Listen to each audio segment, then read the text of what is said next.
Hey guys, welcome back to public reaction Ram Chaudhary channel में आप सभी का बहुत बहुत स्वागत है। यार थोड़ा वीडियो लंबा होगा, एडजस्ट कर लीजिएगा, लेकिन मैं भरोसा दिलाता हूँ कि आपका एक सेकंड एक मिनट भी जो है वो वेस्ट नहीं जाएगा।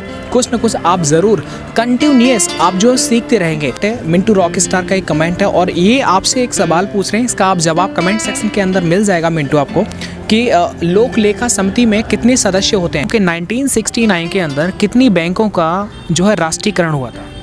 14 बैंकों का राष्ट्रीय। बहुत अच्छा, बहुत ऐसा तो नहीं कि आपने मेरे सवाल को पहले देख लिया हो?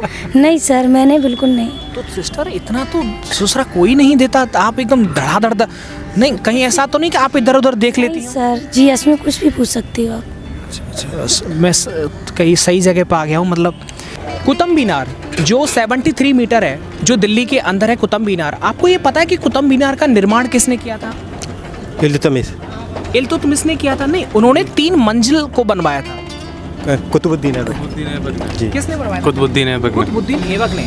अब मैं आपसे ये पूछता हूँ कि जो लास्ट अंतिम मंजिल थी, 5वीं मंजिल, उसको किसने बनवाया? पता है क्या? नहीं। कोई बात नहीं, ये कमेंट आप करेंगे।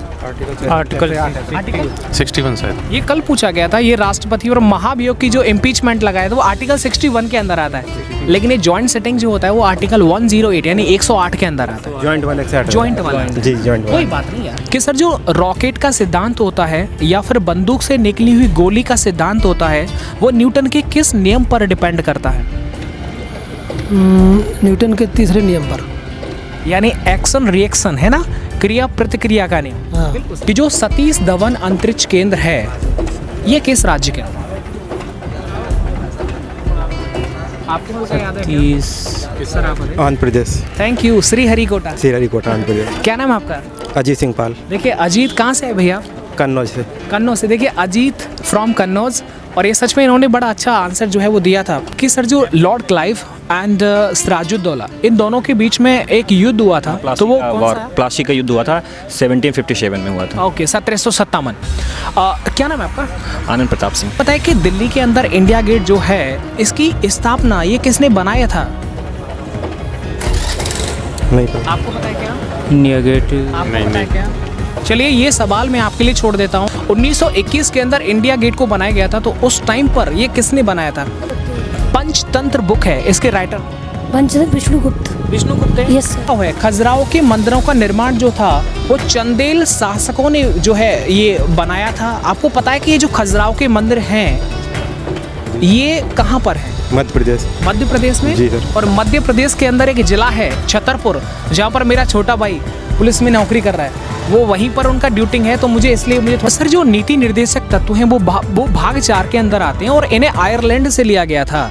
तो किस आर्टिकल से लेकर के कहाँ तक इनका विवरण है? इन 36 आर्टिकल से 51 आर्टिकल तक। 51। देखिए कि वायुमंडल के अंदर सबसे ज्यादा जो गैस है वो कौन सी है? नाइट्रोजन। हाँ सर, बहुत बढ़िया। N2। आपको पता है इसका परसेंटेज कितना है? 78%। Outstanding performance. आपको पता है ये वायुमंडल के अंदर है, नाइट्रोजन जो है वो वायुमंडल के अंदर सबसे ज़्यादा है और दूसरे नंबर पर ऑक्सीजन आता है। लेकिन सर ब्रह्मांड के अंदर सबसे ज़्यादा गैस जो पाई जाती है वो कौन सी है? Carbon dioxide. और भी सिलेक्ट कर लेता हूँ। I think carbon dioxide. नहीं सर, देखिए याद रखिए, ब्रह्मांड अगर वर्ड आ जाए तो हाइड्रोजन है। ब्रह्मांड में हाइड्रोजन होता है, वायुमंडल के अंदर नाइट्रोजन होता है। जानते हैं जॉइंट सिटिंग जो संयुक्त बैठक होती है ये किस अनुच्छेद के अंदर आता है? बताइएगा। जॉइंट सिटिंग संयुक्त बैठक किस अनुच्छेद के अंदर इसका विवरण है? आपको पता है ना, इसकी जो अध्यक्षता करते हैं वो लोकसभा के स्पीकर करते हैं। कि जो रेणुका झील है ये हिमाचल प्रदेश के अंदर है, तो लोकटक झील ये कहाँ पर है? जो था लोकटक झील ये मणिपुर के अंदर है। अब वो कौन सी घटना थी जिसके बाद हंटर आयोग का गठन किया गया? हंटर जलियांवाला बाग एब्सोल्युटली 13 अप्रैल 1919 के अंदर हंटर आयोग। कि जो हरित क्रांति है इसका संबंध किस फसल से? हरित क्रांति का संबंध मतलब गेहूं उत्पादन से। गेहूं उत्पादन से। बिल्कुल बिल्कुल सही जवाब है। और इसके बाद में आपके सवाल मुझे MS Swaminathan. Okay, very good. कि सर जो डाउन्स घास के मैदान है ये ऑस्ट्रेलिया के अंदर पाए जाते हैं, तो पंपास घास के मैदान ये कहाँ पाए जाते हैं? ये अर्जेंटीना में पाए जाते हैं। अर्जेंटीना जो है वो किस महाद्वीप के अंदर? ये पड़ता है आपका साउथ अमेरिका में पड़ता है। दूरी को दूरी को मापते Yes, हैं sir. प्रकाश वर्ष के अंदर। प्रकाश वर्ष से दूरी की चाल नापते, दूरी को दूरी को मापा जाता है। सर ये बताओ नीति आयोग कब बना था? नीति आयोग में मालूम नहीं, लेकिन क्वेश्चन जरूर आया था आज का। हाँ, क्वेश्चन आया था। मैं रेगुलर उन्हीं क्वेश्चंस को डिस्कस कर रहा हूँ जो एग्जाम में आए थे कि जो मॉन्ट्रियल प्रोटोकॉल हुआ था ओजोन परत के संरक्षण को बढ़ावा देने के लिए कि भाई इसको थोड़ा सा सुरक्षा दी जाए। तो ये जो है ये प्रोटोकॉल हुआ था, ये 1987 के अंदर हुआ था। कहाँ पर हुआ? ये कनाडा में हुआ था और जो है उसी से 16 सितंबर को हुआ था, तो इसीलिए ओजोन जो डे है वो उसी दिन मनाया जाता है। 16 सितंबर को। यूनेस्को है, यूनेस्को के जो अध्यक्ष हैं वो एंड्रयू अजेले हैं। आप मुझे बताएंगे कि जो यूनेस्को है ये कहाँ पर है अभी? ये इसका जो हेडक्वार्टर है वो पेरिस में है। पेरिस, फ्रांस के अंदर। फ्रांस में है। क्या आप मुझे बताएंगे पेरिस जो है वो किस नदी के किनारे पर है? सी नदी के किनारे सीन पर। नदी, बहुत बढ़िया। और सर ये जो लंदन है वो किस नदी के किनारे? टेम्स नदी के किनारे हो। बहुत बढ़िया। सर के दिलवाड़ा का जैन मंदिर जो है वो राजस्थान के अंदर है, तो ये राजस्थान के किस जिले के अंदर आता है? ये माउंट आबू में आता है। माउंट आबू है ना, सरोही जो प्लेस वहाँ पर दे रखा है। देखिए आनंद प्रताप हैं, ये लखनऊ से यहाँ पर एग्जाम देने के लिए आए थे और इनका परफॉर्मेंस आपको कैसा लगा आप ज़रूर कमेंट करके बताना। सर आज के लिए आपसे हमने बात किया, आपको डिस्टर्ब तो नहीं किया था? नहीं, कोई दिक्कत नहीं है। Thank you so much sir, thank you. नहीं आए हैं, बस बैठे ही थे। अच्छा हुआ कि थोड़ा टाइम कट गया। और ईवीएम का फुल फॉर्म क्या होता इलेक्ट्रॉनिक वोटिंग मशीन। है? थोड़ा जोर से बोलिए। Electronic voting machine. Electronic voting machine. HIV virus AIDS. है और एड्स दिवस कब मनाते हैं?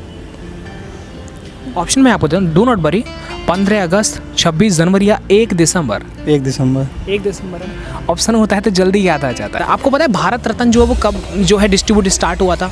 किस सन के अंदर भारत रत्न को बांटना स्टार्ट किया था? आपको पता है क्या सर? आपको 1954। बहुत बढ़िया में आया था कि रेड क्रॉस दिवस ये कब मनाया जाता है? रेड क्रॉस 8 मई। 8 मई। Thank you sir. आपको पता है 8 मार्च कोई दिवस आपको ध्यान में आ रहा है? महिला दिवस। महिला दिवस। ये सर जो जैन धर्म के 24वें तीर्थंकर थे वो कौन थे? 24वें तीर्थंकर महावीर स्वामी। महावीर स्वामी थे ना, तो महावीर स्वामी इनका जो जन्म था ये कहाँ पर हुआ था? वैशाली। वैशाली में। आपको पता है बौद्ध संगति कौन सी थी जो वैशाली के अंदर हुई थी? हल्का हल्का याद, पहली या दूसरी? बस इन दोनों में से दूसरी ना। अच्छा चार मीनार पता है कि आपको ये कहाँ पर है? हैदराबाद।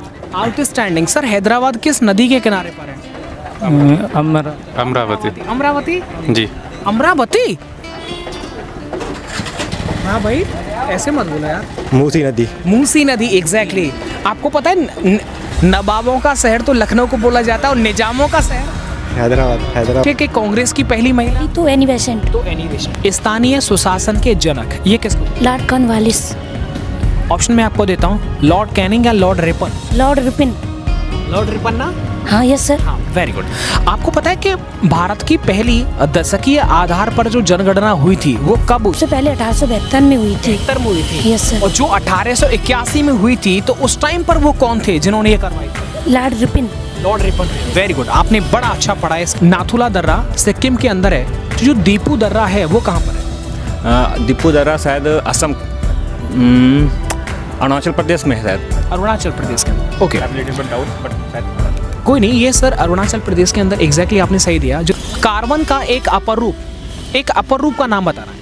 वैसे कार्बन का हीरा होता है सर, लेकिन ग्रेफाइट भी कह सकते क्लोरीन भी होता है। हाँ यस सर। हमारे हिंदुस्तान के अंदर रामसर साइट के अंदर जो ऐड हुई थी वो चिल्का झील हुई थी। ये चिल्का झील जो है ये कहाँ पर है?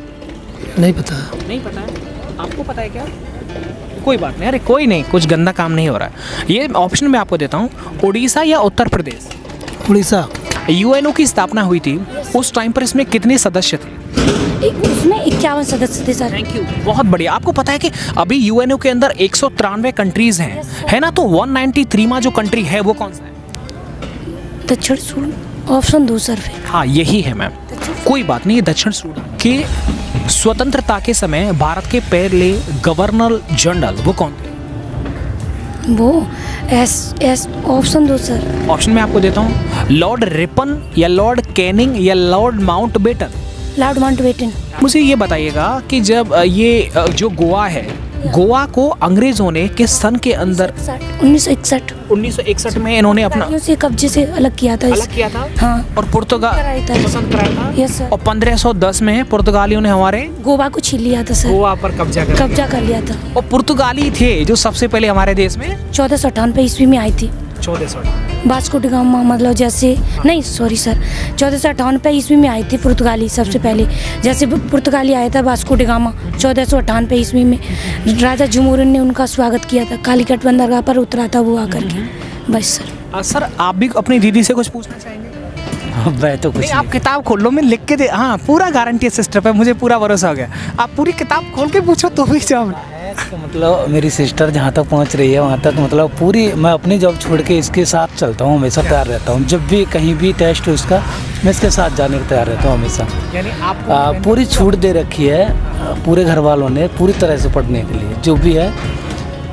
हालांकि हम नॉर्मल फैमिली से हैं, ज़्यादा हाई सोसाइटी फैमिली से नहीं है, उसके बावजूद भी जो भी बनता है इसके लिए तो वो सारी सामग्री एजुकेशन से संबंधित सब उपलब्ध कराने की कोशिश कर। आप जो है आप कहाँ के रहने वाले हैं? वैसे मैं तो एटा से हूँ लेकिन प्रॉपर एटा से नहीं हूँ। कोई बात नहीं, मरथरा के पास एक गांव है हजरतपुर, उसी गाँव मत होता, लेकिन आप एटा के रहने वाले यस सर। हैं। नाम क्या आपका? शशि। देखिएगा, शशि फ्रॉम एटा, ये एटा के शेरनी हैं और इनका परफॉर्मेंस आपको कैसा लगा आप कमेंट करके ज़रूर बताना, दिल से बताना। देखिएगा, इस तरह के जो कैंडिडेट्स हमें मिलते हैं यार, इनको मोटिवेट करना, इनको प्रमोट करना, ये सच में मेरा पहला दायित्व तो होता है कि ऐसे पर्सन्स को मोटिवेट किया जाए और हमें करना भी चाहिए ना। दीदी हैं, देखो बहुत कम लड़कियां जो हैं इस फील्ड में आती हैं एग्ज़ाम देने के लिए। मैंने फॉर्म भरने वाली तो बहुत लड़कियां देखी हैं, लेकिन पढ़ने वाली और एक है ना अपनी पढ़ाई से ही मतलब रखने वाली आपकी देखो, जैसे भैया मैं उनसे बातचीत कर रहा हूँ। खैर मेरा इसमें कोई इंटरेस्ट नहीं है, लेकिन आई एम आस्किंग यू, आपको पूरा चांस दिया गया है, आप जो पूरा आपको जो हर तरह की सुविधाएं देती हैं, तो क्या आपको कभी लगा कि मुझे अभी मेरा सिलेक्शन नहीं हो पा रहा है तो मुझे पढ़ाई छोड़ देनी चाहिए? नहीं सर, ऐसा नहीं लगा। बहुत मेहनत करते हैं पढ़ने में, फिर मतलब सिलेक्शन नहीं हो पा रहा है इसलिए। कोई बात नहीं सिस्टर, आपका ये पहला चांस है, इससे पहले भी आपने कुछ एग्जाम्स को क्वालिफाई किया है? सर RPF का निकला था सिर्फ ओनली, तो हाइट में कम कर दिए थे। रनिंग तो सेकंड नंबर की मार दी थी वहाँ पर, महाराष्ट्र थी। अच्छा। पुलिस का मैं 2-4 नंबर से बीट रही हूँ हर बार। ओके। और नहीं अच्छा निकला। देखिएगा शशि, आपसे अभी कैंडिडेट्स मुझे पूछते हैं सर, अगर कोई भी लड़की हो चाहे लड़के हों, अगर वो अच्छे हैं पढ़ने लिखने में, तो उनसे आप एक सवाल किया करें कि आपने पढ़ाई लिखाई कैसे किया था। आप जिस जगह पर हैं अपने आप में सच में वो काबिलियत तारीफ़ है। आपने जो पढ़ाई लिखाई की है, कौन कौन सी किताबें जिनका आप सहारा लेती हैं, कितने टाइम आप पढ़ती हैं? मैं सुबह शाम के 7 बजे से 10-11 बजे तक इधर पढ़ती हूँ और उधर 5 बजे से और 4 बजे के, कभी कभी 4 बजे से पढ़ने लगती हूँ, ऐसे पढ़ती हूँ सर। और किताबें की बात करूँ तो घटना चक्र पढ़ी हैं और मतलब जैसे न्यू सेंट पढ़ रखी है, ये किताबें पढ़ी हैं। ये आप किताब पढ़ी? Yes sir. यानी ओवरऑल आप अपना पूरा समर्पण के साथ में आप पढ़ाई करते हैं? Yes sir. है ना, उसमें ये नहीं कि मतलब ऐसा नहीं कि चून के साथ में है ना आटा भी पलोथन भी लग रहा है, कि सिर्फ घर वालों के दिखाया जा रहा है कि हाँ हम पढ़ रहे हैं, लेकिन उसके साथ में आपका मोटिव कहीं अदर भी घूम, ऐसा नहीं होना। नहीं, बिल्कुल नहीं। देखिए सिर्फ ये पढ़ाई की ना, ये देखिए बड़ा अच्छा लगा।